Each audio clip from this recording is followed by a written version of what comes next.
Welcome back to the second and last edition of our watch along for today. It was a double header, that match between Australia and England currently underway, and of course that match that ended due to a rain. And of course we'll be talking to Tasman, who'll just be making it very clear to us what the DLS is and how do teams actually win by that method. Tasman, just make us understand what is the DLS, and obviously this now ruins chances for New Zealand to secure the top 4 spot. Yeah, definitely it does make things a lot more interesting in the table as well. But you still have to consider the fact that England not doing too badly for themselves right now. They're 56 with the loss of 2 wickets, and they're cruising because that's coming for them in just 14.4 overs. They still have a long time to be able to chase down that total of 286 as long as they manage to keep a couple of wickets in hand. So it's definitely Pakistan. Such a Pakistan thing, that they just go ahead and pray to a couple of rain gods and get the rain to come down on them, chasing 401, Yeah. They always have luck on their side at this stage. We've seen it happen a couple of times where they found their way wiggling into some really great positions due to the rain. I think they have a direct connection as well. So just to put it out there for you, the Duckworth and Lewis, it's actually called the Duckworth and Lewis method. It was created by these two guys. There's a running joke amongst cricketers. Yeah. When they see the clouds building up and the rain getting ready to come, they start asking, has anyone gone to the airport? Has anyone gone to pick them up? Has anyone gone to get Lewis? It's a running joke as well amongst cricketers. So basically what this is you can't simply say, so I'm going to explain it to you this way. When you have a rain delay, if you are off for a certain amount of time, you start losing overs. Yes. Each over is deducted. After every 5 minutes, you lose an over. After every 5 minutes, you lose an over. But you simply can't just reduce the overs and leave the total the same. Because the way you play, chasing a score in 50 overs with 10 wickets in hand, is not the same way you chase a score. In Pakistan's case right now, they had a reduction of 9 overs. So when overs are reduced, the target as well is reduced based on the statistics of the fact, okay, this is where it gets hard. Yeah. So, and I don't think it's the actual total score. That's what the first team scored, right? Yeah. Is your base score. You needed to have got the score in 50 overs, having had 10 wickets at hand.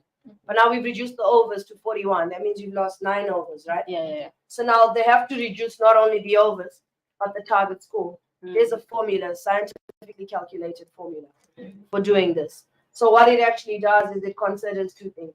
The resources of team 2, that's the team chasing when the rain has affected play. Yeah. And the resources they have at hand. So first things first is the overs have been reduced. Now they have to take into consideration the resources. Your 2 resources are the amount of batsmen you have on your side. Yeah. As well as how many overs you have to play. Right? They then formulate and come up with the target of runs. It's usually reduced and it stays within the part. This is now what becomes your par score. Your par score changes. The more overs you lose, the more your par score changes. You're losing. The more wickets you lose, the more your par score changes as well. So, for example, the basis score here for this game today was 401. When they came in after the 9 over reduction, they were given a new total that they needed to chase. Yeah. Right? We know that at the innings break, they were 10 runs ahead of Duckworth and Lewis already before they went back on the field for the second chance to try and be able to play again. So what happens now is the rains come down again. Already they were in a good position because they were 10 runs ahead of the par score, which is what the new Duckworth and Lewis total would have set them. But they came out and they went with the bang. Again, Parker Zaman was just doing the most. He just added enough the runs to the tally total. The rain came down. They found themselves 24 runs ahead of par score. But 2 things could have happened. If they lost a wicket, say they needed to be at the game ended and Pakistan was on 200, right? And we know they're 24 runs ahead. So that means they needed to be at least 186, right? 186 in order for them to be in a good position to win the game. Par score was now 186. If they lost a wicket, par score would have increased. It wouldn't be 186. Par score would have been sitting somewhere at, I'd say, 200. It goes up by a decibel of maybe 5 to 10 runs, depending on the period of which you are in the game as well. That's Duckworth. Do you think it's fair? Because there is, there's a point that you can start really slow in the first power play, maybe even increase your chances of winning in the second power play. And then if in such a case this thing happens, is that even fair? I think it's things that teams take into consideration when they get to the toss. I believe, we all criticize the decision of Pakistan this morning to bowl first and send New Zealand into bat. But they probably knew it had read the report, obviously, more or less read the report of what was going on.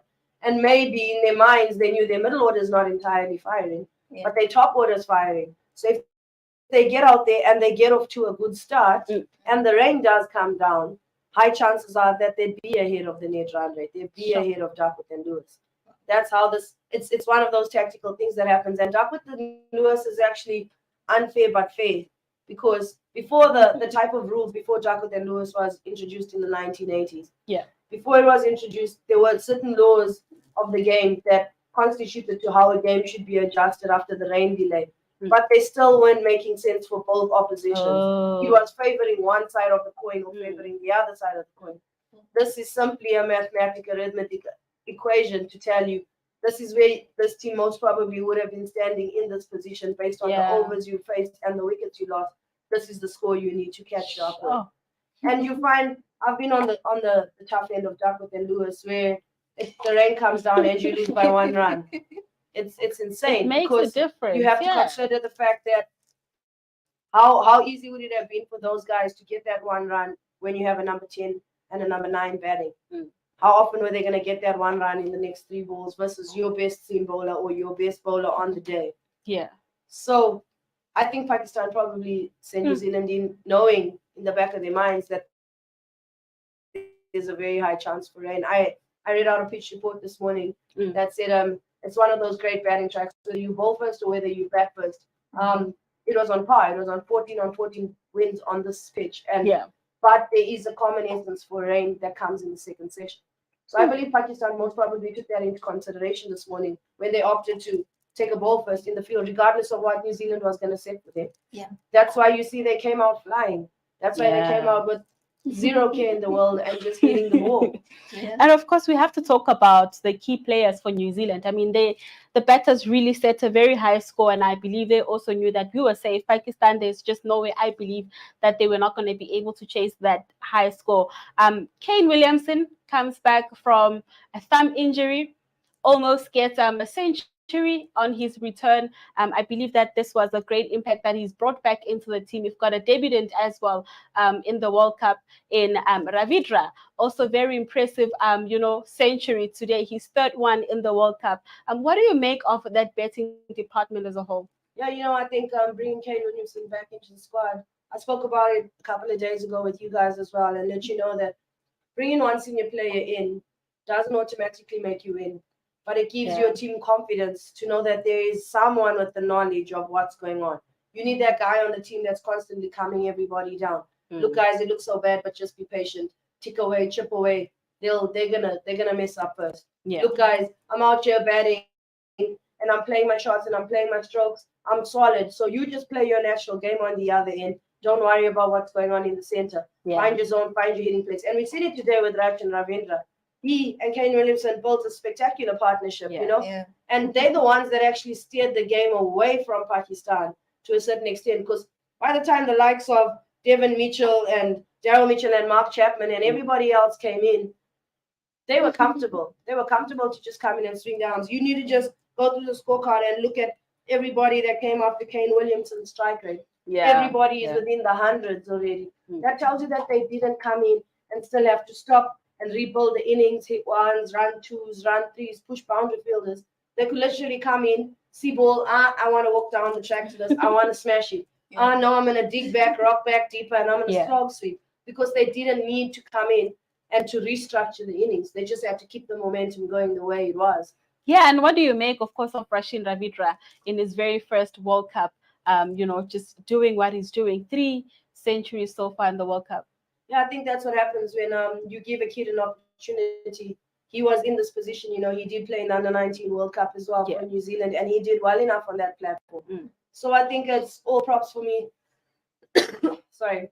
It's all props to me from the New Zealand Cricket Board as well to give him the opportunity, not only give him the opportunity, but entrust him with the responsibility to say, look, we're giving you a shot. If you get it right, it's yours. It's done. This World Cup is yours Yeah, because yeah. I've been mentioning this. Teams do matchups. Teams study each other. Teams study player for player versus a strength versus a weakness versus a bowler. Then you have a wild card in Rachin Ravindra that hasn't had too much international cricket under his belt. Yeah. He then becomes your lucky card, the card that nobody knows you're holding in your hand. Yeah. And he's paid off. It's a risk that's definitely paid off for New Zealand Cricket Board, I think. Definitely. Now, before we go to that match that is currently underway, I don't know if Tandy would like to ask any questions before we move to the England one. Who might actually we'll get to that. We'll see if they'll be able to cause an upset and also just ruin the chances for everybody else that side. But Tandy, over to you. Oh, thank you. Um, just a quick answer. I was just thinking when I was looking at this match, Pakistan versus New Zealand. Would you say the New Zealand bowlers were easy on the Pakistanians, or it's because they're able to handle that pressure when it comes to them batting? We all know that they're good mostly in bowling, but when it comes to their batting side, were they pressurized or they were just having a good time knowing that they can always rely on the DLS? I think it's one thing. If you look at the stats, obviously, of the New Zealand bowling scorecard, I don't think they bowled too badly personally, but there were one too many loose deliveries in the sense that they didn't stick to stump line as they have been doing all along this far in the World Cup. And it was a big risk for them bringing Ish Sodhi into the team today. Yeah. And he didn't go as well as they had hoped or expected, hence the reason why he's been sitting on the bench for so long this far in the World Cup. But I think it's just a case of Pakistan had a clear plan of what the whole initiative was about, was to get out there, score big runs, so if the rain comes, they have DLS on their side. Yeah. And New Zealand probably maybe played it a bit too safe up front. Yeah. And it's another thing for me. I don't understand how you have the likes of Trent Boult bowling for so long to a player like Fakhar Azam, who's used to facing the likes of Shaheen Shah Afridi, who's a left arm, a quality left arm seamer. Yeah. So it's not something that's going to challenge him to face the likes of Trent Boult, as opposed to having someone, a Jeremy Nisham, come up in the squad, or a Mitch Stackner come up earlier and then challenge him against something he's not entirely comfortable with. Definitely. And also that made me think about who would you say has a better chance or better position when it comes to the momentum between the two teams, like maintaining their momentum between New Zealand and Pakistan? Yeah, New Zealand, like we spoke about it this morning, they're just having the roughest time ever. They're plagued with injuries in their camp. They're missing a lot of players due to just little niggles and silly injuries here and there. And Pakistan's been on a roll. One thing you must understand, they didn't start in the greatest form of their game, but their graph has rapidly been going up, and the momentum was definitely in their court today. Definitely. Yeah.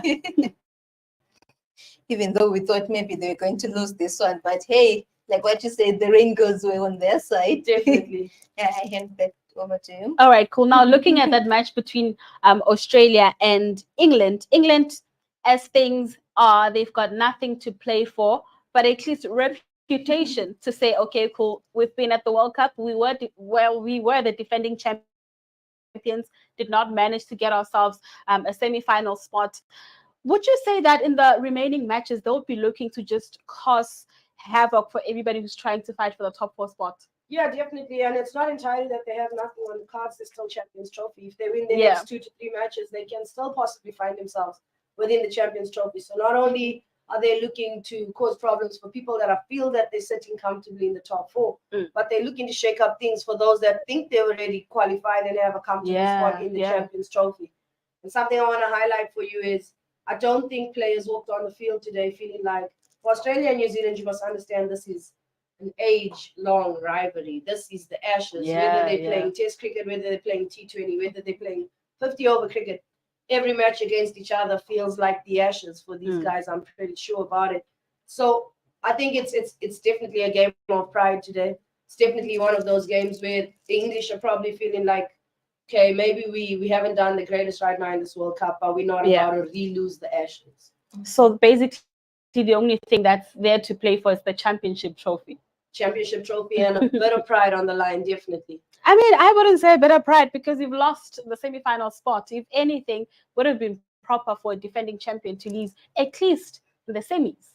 Definitely, yeah, but you can't change what's happened. So they have to just move on and go with what the best thing they have. And I don't think after losing all the games they've lost, they still want to add salt to injury and lose to Australia. Yeah, and just looking at the current score right now, they're chasing 286. They need 213 runs in 32.2 overs. Currently, the score is 74 for 2 already in the second power play. Is that a very good start for them? Yeah, probably lost one wicket too many, I think, to say. But again, they do have Ben Stokes out there, and Dawid Malan managed to stabilize things for them. And that's the joy of 50 over cricket for me, regardless of the slow start. As long as you have wickets in hand, by the time you reach around 30 to 35 into the 50th over, you have the ability to accelerate freely.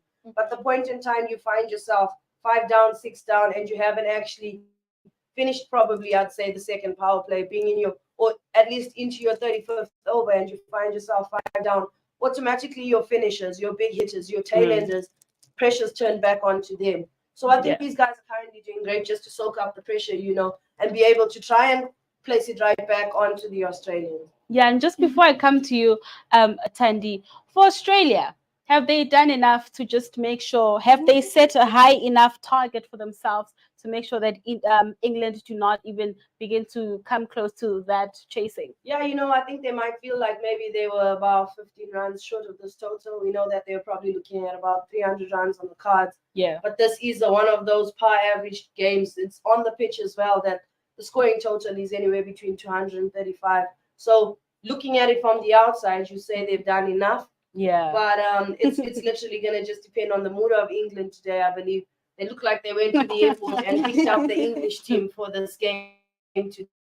You know what I mean? Yeah. So it's more or less going to just depend on how momentum is swinging in whoever's court it is today. And I think it's one of those games that it already has so much spectacle around it. It already has so much assumptions and pressure around it. It's just going to be about which team actually soaks it up and what they convert it into. All right, Tandy, let's wrap it up with you. You have said it all. I was about to ask you, what are the key factors which could decide how this match will end, Australia versus England? Yeah, I think at this stage, Australia would want to take maybe 1 or 2 more wickets within the second power play. And definitely that will pile the pressure back onto England as well. Yeah. But England in turn is looking to obviously stick around and soak it up, because the longer they're out there, the more the Australians will eventually get to a stage where they're going to try to take a wicket. And that's when they can put their foot on the gas. Anything loose, they're going to go after it. Anything they feel could be in the hitting zone, they're going to go after it. But right now, they're just looking comfortable to nudge them around, take those 1s and 2s, take those 1s and 2s.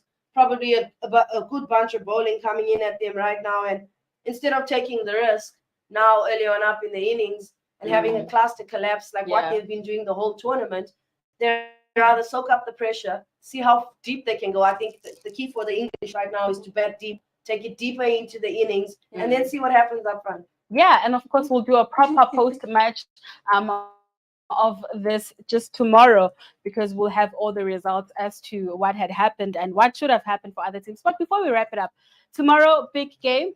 India versus South Africa. Of course, India have already qualified for the semi-final spot. If South Africa do win tomorrow, they join India in that semi-final. What do you think is going to happen tomorrow? Yeah, hey, that's a very big game. It leaves a lot hanging in the air. Yeah, it's got a lot of in-house politics for us as well. Definitely. So yeah, it's one of those games where I think it's going to be one of those semi-finals or a final in the least before the final. It looks like a dress rehearsal tomorrow. Yeah. You got 2 of the strongest teams right now facing each other tomorrow, and it's going to be a great game. I want to play it safe, and I'm just going to not have a comment on who might or might not win it. But I'm going to play it safe on that one, and I'm just be honest and let you know that I'm looking forward to some good cricket tomorrow. You have the table toppers in the bowling rankings, you have the table toppers in the batting rankings, and it's 2 of the best teams right now playing against each other, 2 of the most consistent teams thus far in the World Cup. So in the name of cricket, it's going to be a brilliant day for some cricket tomorrow. I mean, if all the key players for both teams do come to the party, then it's definitely going to be a very fire-cracking match that we're definitely going to look forward to. I don't know if you want to add anything, Tandy, to that. But I want to hear your guys' predictions, in actual fact. I have to sit on the ropes on this one. unfortunately. I can't sit on the ropes for this one. I think, my heart is very green and yellow. So I'll be going with Themba Bavuma and the boys. There we go. For me, it's kind of tricky in the sense that I'm mostly based on the states, and the states are saying otherwise. It's a 50-50 type of thing. So one of those, I can't have stress really, so I just want to have fun. So it's a matter of may the best team win. We should have a bet. It seems like it's 2 against 1. It's sensing in a way. Are you feeling like you could be on the winning end of this? I feel like I'm going to be on the winning end of this, so I'm going to place a bet. So as usual, it's a chocolate on the line. You Chocolate know on the how it line. works. I know how this works. So, Definitely. Maybe check with me at the break of the second innings. Maybe my score predictor. but will that won't be working. fair. That won't be fair I because think already my you would have score seen how predictor might No. be working at the second innings. That's cheating. For That me, is it will cheating. depend who will bet first. Yeah, definitely. Yeah. So let's check on each other at the toss. Oh my gosh. So if SA bets first, Then that means it's they're not winning. winning, but at the same time, it won't be bad lose. Well, we're not gonna experience that because they are definitely winning. And then we'll be bringing you that game tomorrow at 2 p.m. It is the undefeated India taking on South Africa. Thank you.